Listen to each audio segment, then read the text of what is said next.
आपने नाम सुना है सैफुल्लाहिल मसलूल खालिद बिन वलीद रदी अल्लाह ताला। कौन है? रसूल पाक के वो सहाबी जिनको खुद रसूलुल्लाह ने फरमाया ये अल्लाह की लटकती हुई तलवार है। कौन? सैफुल्लाह खालिद बिन वलीद। आपको मैं बताऊं, उन्होंने अपनी जिंदगी में 125 जंगें लड़ी। कितनी? 125 जंगों में शिरकत किए। मेरे अजीजों, जंग है कोई फुटबॉल क्रिकेट का मैदान नहीं है कि सुबह गए शाम में आ गए। जंग का मैदान जान हथेली पर लेकर जाना होता है। और खालिद बिन वलीद खुद फरमाते, मेरे पूरे जिस्म में एक बालिश्त जगह भी बाकी नहीं जहां तीर और नेज़े का निशान ना हो। हर जगह जख्म है, हर जगह जख्म है। और वो जो तलवार उठाते थे एक हाथ में 35 किलो की होती थी, और जो ढाल पकड़ते थे तीरों को बचाने के लिए वो 40 किलो का होता था। वो असल जवान है रसूलुल्लाह का, वो जवान है, बहादुर है। मेरे अजीजों, 125 जंगों में शिरकत किया, लेकिन रिकॉर्ड है ये है कि एक भी जंग में कभी आपको शिकस्त नहीं हुई। क्या बात है, सुभान अल्लाह। एक भी जंग में कभी हारे नहीं खालिद बिन वलीद। जिस जंग में गए फतह का झंडा लहरा कर आए। और एक बड़ी ताज्जुब की बात बताऊं, खालिद बिन वलीद रदी अल्लाह ताला अन्हु जिस इलाके को फतह किए थे अपने जमाने में, 14 सदियां गुजर गई, आज तक वो इलाका इस्लाम के तहत ही है। सुभान अल्लाह। आज तक मुसलमानों के ज़ेरे नगी। खालिद बिन वलीद ने जिस इलाके को फतह किया वो अब तक गैरों के हाथ में नहीं जा सका, नहीं गया। इतनी फजीलत सुनो, उस खालिद बिन वलीद की बात कर रहा हूं। वो फख्र किस बात पर करते थे? अपनी बॉडी पर, अपनी ताकत पर, हाँ, अपनी जौलानियत पर, अपने तलवार के फन पर। किस पर फख्र करते थे? नहीं, उनको इन बातों पर फख्र नहीं था, बल्कि वो खुद कहते हैं जंगे मौता में एक जंग ऐसी कि जिसमें 9 तलवारें उनके हाथ से टूटी। एक तलवार टूटती, दूसरी उठाती, दूसरी के बाद तीसरी, तीसरी के बाद चौथी, 9 तलवारें टूटी। मैदान छोड़कर कभी भागे नहीं, वो लड़ते रहे। हजरत खालिद बिन वलीद फरमाते, मैं शहादत के शौक में जाता था, लेकिन कभी मौत मैदान जंग में नहीं आई, नहीं आई। एक जंग के मैदान में ऐसा हुआ कि बड़े बड़े पहलवान सामने तलवार लहराते आ गए आपकी गर्दन के पास। 4 बड़े बड़े पहलवान आए, आप लड़ ही रहे थे कि अचानक आपका अमामा गिर गया, सर से अमामा गिर गया।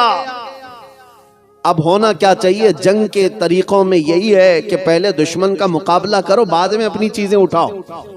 लेकिन खालिद बिन वलीद ने सामने खड़े हुए किसी काफिर की परवाह न की, अमामा उठाने के लिए चल पड़े। बड़े बड़े पहलवान सामने तलवार लेकर खड़े हैं, आप उनकी तरफ नहीं देख रहे थे, अमामा शरीफ उठाना है। अपनी टोपी अमामा उठाने के लिए भागे और जल्दी से जाकर भागकर उठा लिए। इतनी देर में तो वो गर्दन अलग कर सकते थे, लेकिन सब हैरत में रह गए। सबों ने तलवार नीचे कर ली। ये हरकत एक आम फौजी भी नहीं करता, एक आम सिपाही भी नहीं करता। खालिद बिन वलीद तो सिपह सालार है, ऐसी हरकत कैसे कर सकते हैं? तो उन काफिरों ने पूछा खालिद बिन वलीद से, ये क्या हरकत तुमने किया? एक छोटा फौजी भी नहीं करता ऐसी हरकत। तुम बड़े सिपह सालार होकर जंग में जब दुश्मन तेरी गर्दन पर तलवार ताने खड़ा है, अपनी गर्दन बचाने की बजाय तुम पगड़ी बचाने चल पड़े, तुम अपना अमामा उठाने चल पड़े। खालिद बिन वलीद ने जो जवाब दिया मेरे अजीजों, यही सहाबा का मसलक था। उन्होंने कहा है, जालिमों, तुम क्या समझते हो खालिद बिन वलीद अपने ताकत के बलबूते फतह हासिल करता है, अपनी जवानी के बलबूते जंगों को जीतता है? नहीं। सुनो, बात दरअसल ये है कि ये अमामा सिर्फ अमामा नहीं, इसके अंदर मेरे मुस्तफा के 3 मुँह मुबारक रखे हुए हैं। इसके अंदर रसूलुल्लाह के 3 बाल मुबारक हैं। और मेरा यकीन यही है, मैं अपनी ताकत के बलबूते नहीं जीतता, बल्कि जिस जंग में भी मुझे फतह मिलती है वो रसूलुल्लाह के मुँह मुबारक की बदौलत।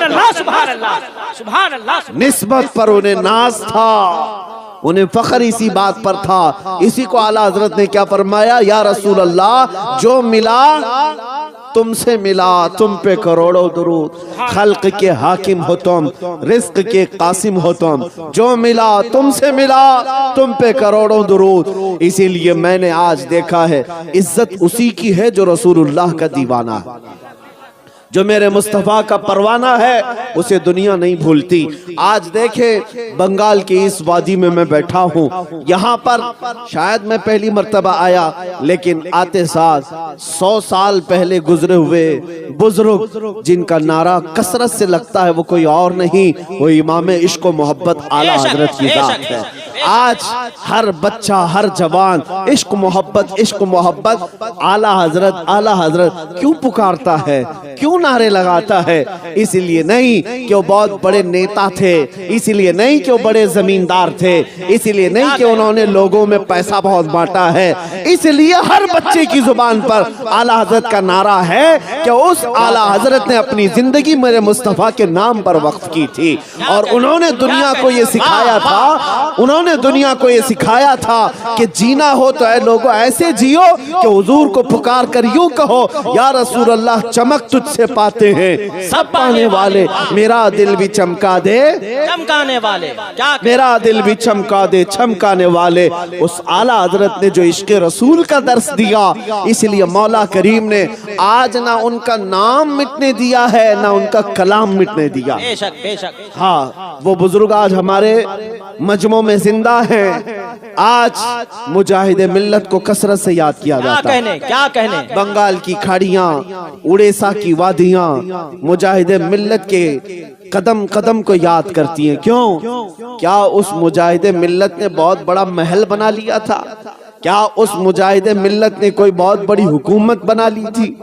उस मुजाहिदे मिल्लत ने अपनी जिंदगी में अगर कुछ किया है तो इन भोले भाले सुन्नियों के दिलों को इश्क रसूल से गरमाया, मोहब्बत मुस्तफा में जीना सिखाया है, तड़पना सिखाया है। बल्कि बंगाल और उड़ीसा की खाड़ियों और वादियों में बसने वाला हर मुसलमान इस बात को याद रखे, तुम मुजाहिदे मिल्लत के पड़ोसी हो।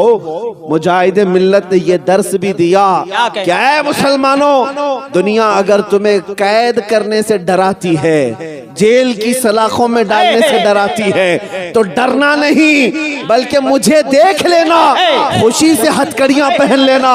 इसलिए कि अगर नामे मुस्तफा पर हथकड़ियां पहनाई जाएं, तो उन बुजुर्गों ने कहा ये हथकड़ियां नहीं है, ये मेरे मुस्तफा की मोहब्बत के कंगन है। नारे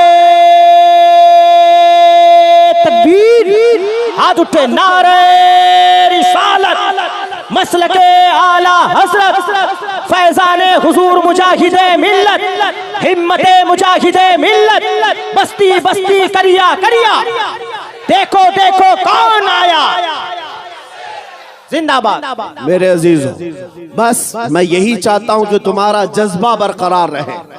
दुनिया जो लूटना चाहे लूट ले, हम दुनिया के लिए नहीं आए। हमें हमारे मुस्तफ़ा करीम सल्लल्लाहु अलैहि वसल्लम ने इरशाद फरमाया, अद-दुनिया सिजनुल लिल मुमिनीन, दुनिया मोमिनों के लिए कैद खाना है। कैद खाने में कितना जी सकते हो, कितना ऐश कर सकते हो। उन मुसलमानों से मैं कहता हूं जिनको ये लगता है कि मौलाना लोगों की तकरीरें सुने तो दुनिया छोड़ना पड़ेगा, नहीं सुनोगे तब भी छोड़ना पड़ेगा। मलकुल मौत तो आने वाले आएंगे, आज या कल कभी तो आएंगे, पकड़ कर ले जाएंगे। कोई भी प्रॉपर्टी वाला, कोई जमींदार हमेशा रहने के लिए नहीं आया। मुझे कोई गारंटी देकर के बताए कि मैं 100 साल जीने वाला हूं, बता दे कोई। किसी को कल तक की गारंटी नहीं है, 100 साल बहुत दूर की बात। मोमिनो, तुम्हें यहाँ हमेशा रहना नहीं है। अगर दुनिया लूटती है तुम्हारा सामान तो लूट ले, कुछ फर्क नहीं पड़ता। जहां हमेशा के लिए जाना है वहां बादशाहत तो मेरे मुस्तफा की, अर्श हक है मसनद रिफात रसूलुल्लाह की, और देखनी है हश्र में इज्जत रसूलुल्लाह की। और आला हजरत ने हमें यही सिखाया है, हम रसूलुल्लाह के, जन्नत रसूलुल्लाह की। क़यामत के दिन जिसके तुम नाम लेवा हो उसकी हुकूमत तो है, जहां सब तुम्हें ललकार देंगे, सबने सफ़े महशर में ललकार दिया हमको। आला हज़रत ने यही फरमाया, आदम अलैहिस्सलाम से लेकर ईसा अलैहिस्सलाम तक हर नबी जब ये कह रहे होंगे कि आज जाओ किसी और के पास, उस वक्त बताओ कौन है जो कहता है आ जाओ मेरे पास? सुभान अल्लाह, सुभान अल्लाह। कौन है जो कहता है आ जाओ मेरे पास? वो कोई और नहीं, वो आमिना का लाल मकीने गुंबद खजरा, हम गरीबों के आका व मौला मोहम्मद रसूलुल्लाह की जात है। वो तुम्हें वहां पर भी मदद के लिए बुला रहे होंगे। आओ सुनो, मेरे आका सल्लल्लाहु अलैहि वसल्लम फरमाते हैं कि क़यामत के दिन सहाबा ने पूछा आपका क्या हाल होगा, आप किस कैफियत में होंगे? तुम झूम जाओगे दीवाने। हुजूर फरमाते जैसे अजीज बच्चे को माँ यहाँ पर ढूंढती है, किसी माँ का अकलौता बेटा खो जाए तो माँ कैसे ढूंढती है, इधर उधर हर एक से पूछती रहती है बेटे को देखा है, मेरे बेटे को देखा है। फरमाया गया हुजूर पाक की कैफियत क़यामत के दिन यही होगी। हुजूर अपने उम्मतियों को माँ से ज्यादा ढूंढ रहे हो। क्या बात है, सुभान अल्लाह। माँ जब अकलौते को छोड़ देगी वहां पर, लेकिन मेरे मुस्तफा अपने उम्मतियों को नहीं छोड़ेंगे। खुद फरमाते मेरे आका क़यामत के दिन तुम मुझे देखोगे इस हाल में कि मेरे एक कंधे पर चादर होगी। हुजूर फरमाते मेरे एक कंधे पर चादर होगी, कभी वो खसक खसक कर गिर रही होगी, मैं एक हाथ से अपनी चादर संभाल रहा हूँ और एक हाथ से अपने उम्मतियों को पकड़ पकड़ कर जन्नत में ले जा रहा हूँ। जो नबी सल्लल्लाहु ताला अलैहि वसल्लम क़यामत के दिन एक एक हाथ से पकड़ पकड़ कर कभी हौज़े कौसर पर ले जा रहे हैं, कभी मीज़ान अमल के पास आकर खड़े होकर के हमारे आमाल को भारी कर रहे हैं, कभी जन्नत की तरफ ले जाने के लिए मदद कर रहे हैं। तो मुझे बताओ उस रसूल के गुण ना गाएं तो फिर किसके गुण गाएं? उस रसूल के लिए ना जिए तो फिर किसके लिए जिए? दुनिया में तुम जिसकी जय विजय करते घूमते हो, ये पार्टियां आज हैं कल चली जाएंगी। इनका हाल ये है कि हमने देखा है जो नेता बेचारे पार्टियों में 40-40 साल उनकी जूतियां उठा उठा कर घूमते थे, अब बूढ़े हो गए तो पार्टियों ने उन्हें भी साइड लगा दिया, कहा अब तुम्हारी जरूरत नहीं, अब तुम्हारी जरूरत नहीं है। यही हाल होगा। ये दुनिया ऐसी लैला है जो रोज शोहर बदलती है, ये दुनिया ऐसी लैला है जो रोज मजनू बदलती है, और ये पागल हैं जो इज्जत इनकी जूतियों में ढूंढते हैं। बूढ़े हो गए तो तुम्हें पार्टी से भी निकाल दिया, बूढ़े हो गए तो तुम्हें साइड लगा दिया कि अब तुम्हारा काम नहीं है, बैठो किनारे देखो हम हुकूमत करेंगे। लेकिन हमने देखा है जिसने मेरे मुस्तफा के कदमों में अपनी जिंदगी निछावर की, हुजूर के दामन से जो वाबस्ता हुआ, वो जिंदगी में जितना बूढ़ा होता है उतनी इज्जत बढ़ती है। जितना बूढ़ा हो जाए इज्जत बढ़ती जाती है। मुझे बताओ ऐ नौजवानों, क्या उम्र के 75वें साल में जब ताजु शरिया की उम्र पहुंची तो क्या उनको किसी ने साइड बैठने का हुक्म दिया? बल्कि हर दिन ऐसा था कि उन पर टूट पड़ने वाले परवानों की कसरत होती ही जाती थी। क्यों? ये दामने मुस्तफा से जो वाबस्ता होता है उसकी इज्जत में कमी कभी नहीं आती, कभी नहीं आती, बढ़ती ही जाती है, बढ़ती ही जाती है। और इसमें कम का कोई तस्वुर नहीं। कम वहां है जहां दुनिया की जूतियां उठाओगे, इसको उसको राजी करने की कोशिश करते रहो। और देखा आपने अल्हम्दुलिल्लाह, मैं मुसलसल पिछले 1.5 साल से कंटिन्यू हिंदुस्तान के हर इलाके में जा रहा हूं, हर सूबे में, कितने शहरों में गया, नौजवानों का और लोगों का पुरतफाक इस्तकबाल, हर जगह नारे और फूलों से निछावर। किस बात की मुझे इज्जत दी जा रही? क्यों मुझे लोग इस कदर आंखों पे बिठाए हुए? क्यों मुझे मिंबर पर बुलाया जाता है, दावत दी जाती? मैं ये जानता हूं तुम्हारी ये इज्जत, तुम्हारी ये मोहब्बत, तुम्हारा ये फूल बरसाना, आंखों पर बिठाना इसलिए नहीं कि मैं भी किसी पार्टी का नेता हूं, नहीं। तुम जो कुछ भी इज्जत देते हो वो सिर्फ इतनी बात है, जब तक बिके न थे तो कोई पूछता न था, जब तक बिके न थे तो कोई पूछता न था। या रसूल अल्लाह, तुमने खरीद कर हमें अनमोल कर दिया। वाह वाह वाह। ये नाज ये अंदाज हमारे नहीं होते, झोली में अगर टुकड़े तुम्हारे नहीं होते, जब तक के मदीने से इशारे नहीं होते, रोशन मेरी किस्मत के सितारे नहीं होते। बेदाम ही बिक जाइए बाजारे नबी में, इस शान के सौदे में खसारे नहीं होते। वाह वाह वाह वाह। सुभान अल्लाह। भाई मुफ्ती साहब को मैंने देखा है लाखों के जलसे में, लाखों के मजमे में, अल्हम्दुलिल्लाह। दीवाने नारा लगाते हैं तो कसम खुदा की लगता है दुश्मन नबी का कलेजा कांपने लगता है। लब्बैक लब्बैक लब्बैक लब्बैक। यार माइक वाले भाई कसम खुदा की क्या है यार।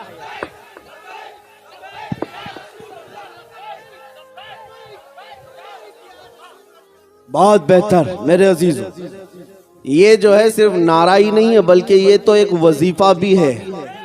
लब्बैक या रसूल अल्लाह, ये सिर्फ नारा नहीं है, मेरे मुस्तफ़ा की पुकार है और दुरूद भी। नबी पाक सल्लल्लाहु ताला अलैहि वसल्लम को पुकारना ये सिर्फ और सिर्फ नारा नहीं है, ये इबादत है, ये इबादत है। और दुश्मनों का कलेजा फटता है आज तो इसी नारे की बदौलत, उन्हें पता है। और मैं ये चैलेंज के साथ कहता हूं, जितना इस नारे को दबाने की कोशिश करते रहेंगे जालिम भेड़िया, मैं यकीन के साथ कहता हूं कि अब ये नारा क़यामत तक रुकने वाला नहीं है, नहीं रुकने वाला है। क्यों? इसलिए कि ये किसी आम शख्सियत के नाम पर लगने वाला नारा नहीं, ये कायनात के दूल्हा के नाम पर लग रहा है, हुजूर पाक सल्लल्लाहु ताला अलैहि वसल्लम के नाम पाक पर है। और किसी अभी चंद दिनों पहले की बात है, शायद हफ्ता दो हफ्ता पहले, एक साहब ने मुझे कहा कि किसी मजमे में नारा बहुत लग रहा था, हमें बुलाया गया पुलिस स्टेशन में और केस देने की बात की। मैंने कहा क्यों? कहा लब्बैक लब्बैक के नारे लगा रहे थे, पुलिस वालों ने कहा कि तुम पर भी केस होगा। मैंने कहा इसमें डर किस बात का, डर किस बात का? कहा कि आप तो अच्छी खबर दे रहे हैं, इससे बेहतर केस क्या हो सकता है,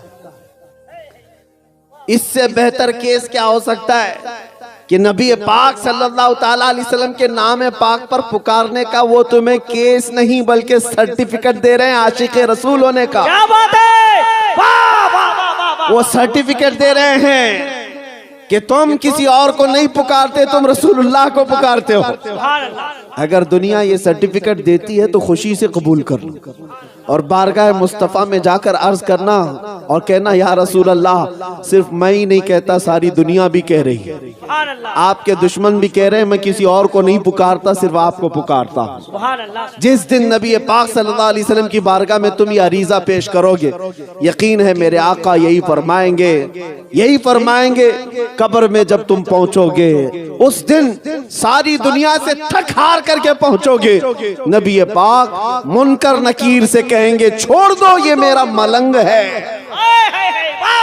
ये दुनिया से थक करके आया है, दुनिया ने इसे बड़ा परेशान किया है, छोड़ दो इसे, सो जाने दो।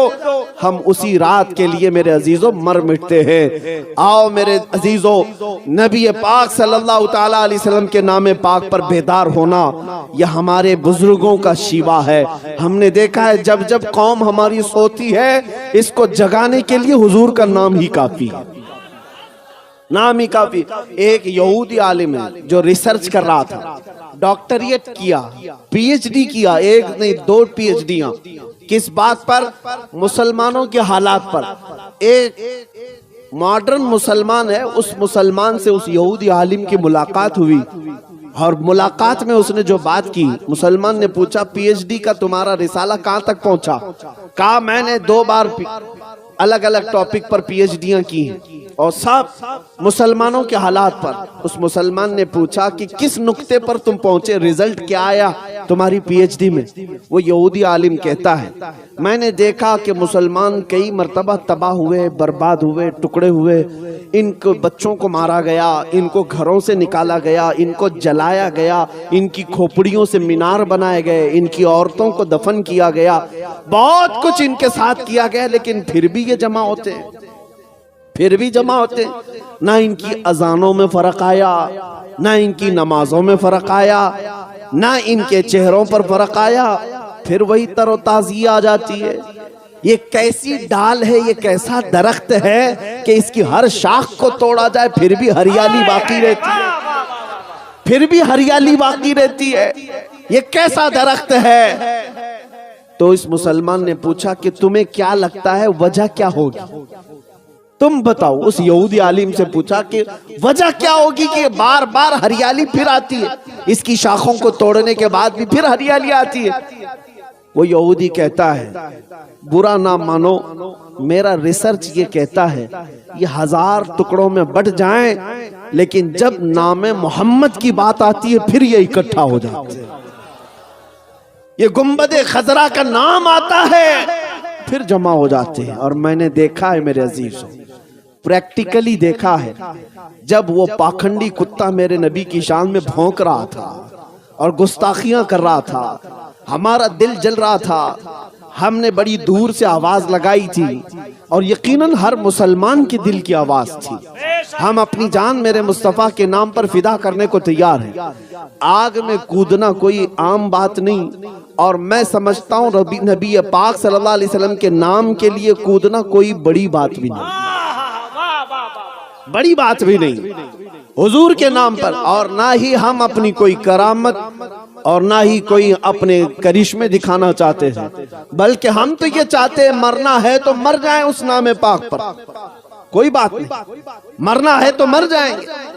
लेकिन आपको ये बात मैं बता रहा हूं कि जब उन जालिमों को ललकारा गया, उन कुफार और मुशरिकीन को ललकारा गया, तो आपने महसूस किया कि पूरे हिंदुस्तान भर के मुसलमानों में जो बेदारी आई, हर तरह का नौजवान खड़ा हो गया। किसके नाम पर खड़ा हुआ? मेरे नाम पर नहीं, वो आमिना के लाल के नाम। सुभान अल्लाह, सुभान अल्लाह। हिंदुस्तान के चप्पे चप्पे से, कोने कोने से मुझे खत भी आए, मैसेजेस आए, टेलीफोन आए, पूरी दुनिया भर से।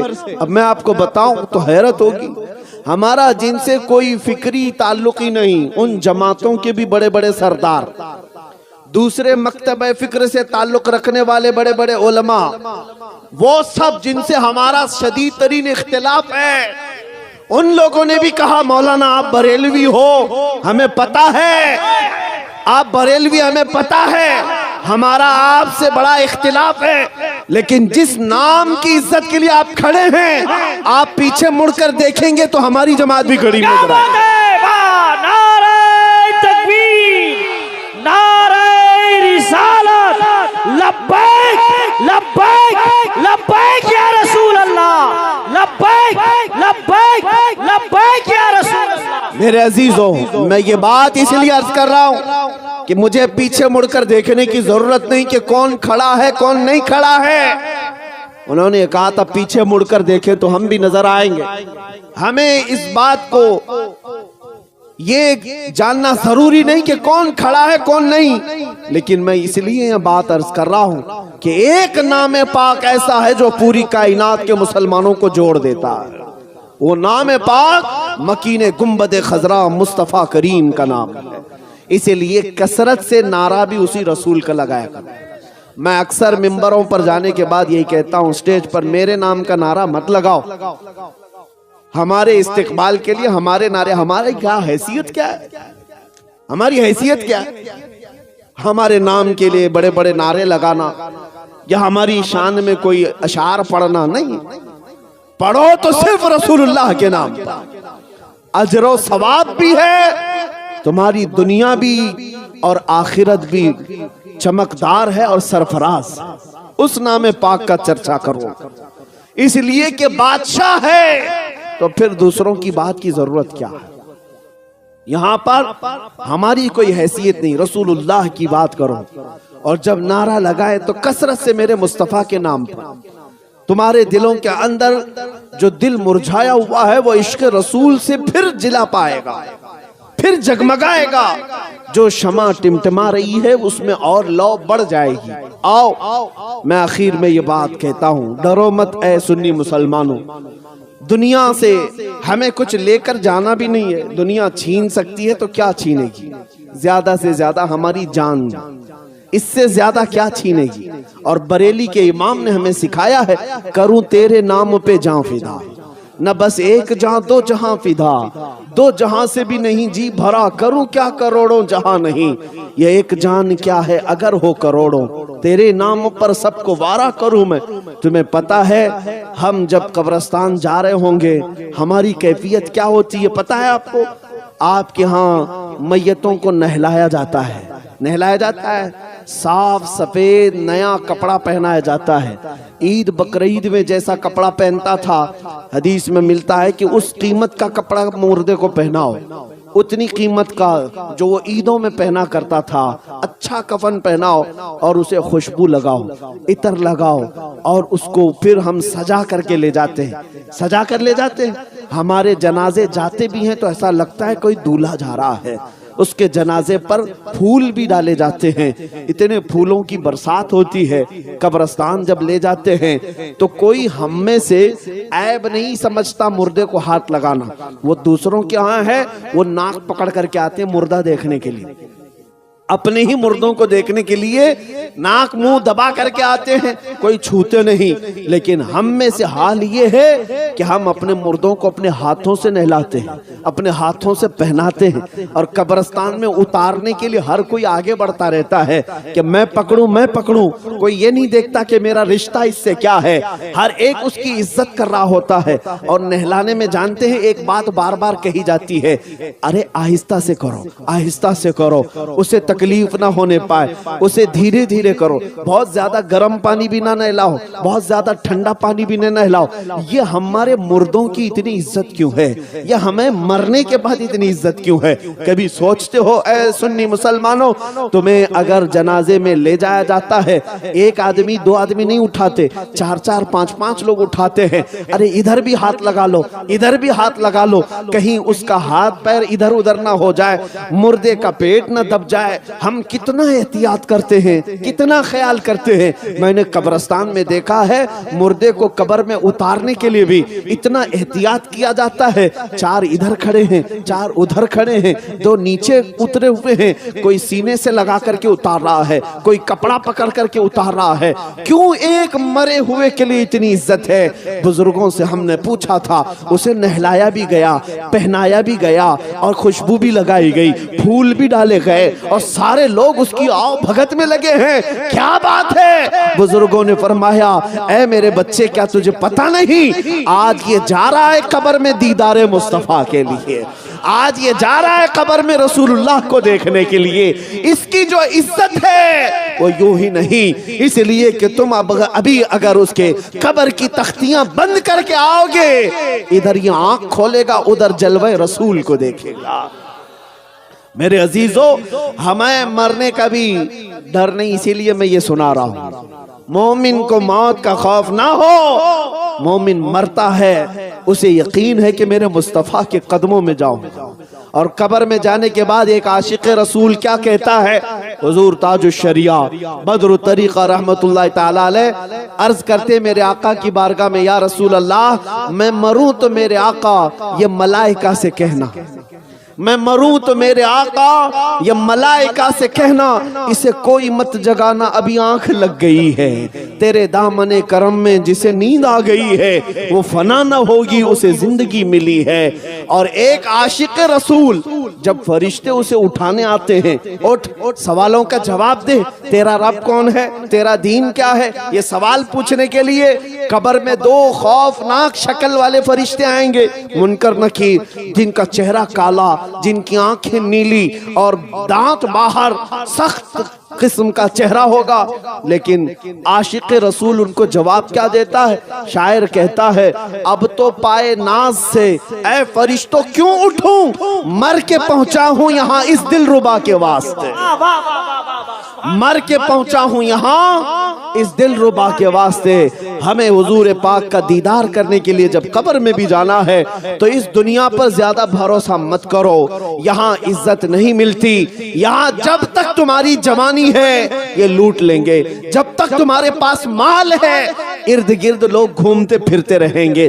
जहां तुम्हारी जवानी गई, जहां तुम्हारा माल खत्म हुआ, जहां तुम्हारी ताकत कम हुई, फिर देखना ये दुनिया तुम्हें छोड़ देगी। कोई इधर चला गया, कोई उधर चला गया, लेकिन तुम्हें पता है जब सारी दुनिया छोड़ दे, आमिना के लाल अपना सीना लगाते हैं, तुम्हें अपने दामन में जगह अता करते हैं। इसीलिए आला हजरत ने क्या फरमाया है, आज ले उनकी पनाह, आज मदद मांग उनसे, कल न मानेंगे कयामत में अगर मान गया। उन्हें जाना, उन्हें माना, न रखा गैर से काम, लिल्लाहिल हम्द में दुनिया से मुसलमान गया।